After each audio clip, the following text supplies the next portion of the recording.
It's hard to discuss the content of an unfinished bill that will eventually incorporate initiatives from 12 other committees, but that is indicative of the bizarre procedural violations the Democrats are relying on to pass this monstrosity.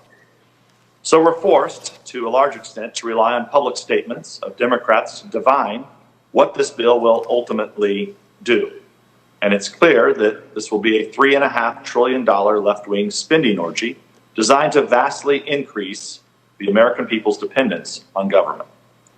The Democrats want to create a cradle-to-grave entitlement system that will empower the government at the expense of American citizens, families, our economy, and our basic freedoms.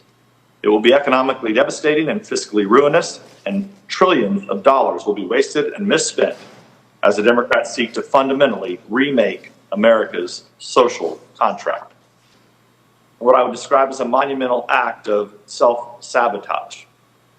Democrats sell these policies with thinly veiled appeals to class warfare. We need to spend $3.5 trillion to fight inequality, we're told, or to make the rich pay their fair share.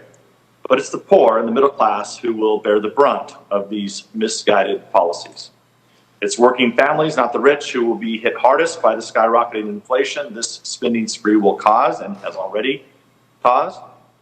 It's working families who have to cut back on vacations and family trips due to higher energy prices. And it's working families who will have to sell off their family farm because this bill's regulations will make it financially impossible for them to pass their businesses on to their family. The Democrats are making a promise they cannot keep. They're telling working Americans they can be the beneficiaries of vast new spending programs for preschool, childcare, paid family leave, paid medical leave, college, workforce training, and someone will pay for it all.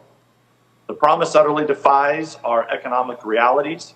Our national debt is almost $30 trillion, while Medicare and Social Security face nearly $100 trillion in unfunded liabilities and will be bankrupt in some estimations in the next 5 years.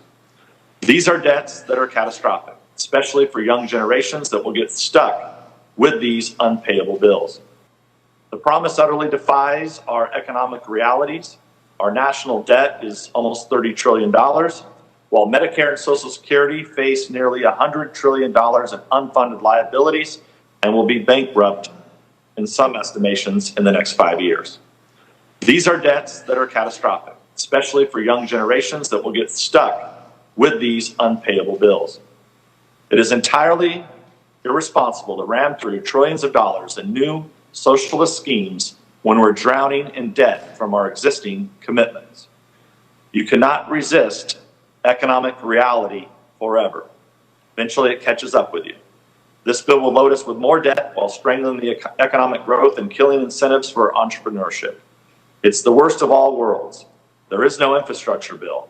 It's an albatross on our workers, our entrepreneurs, our kids, and our grandkids that we will never be able to justify.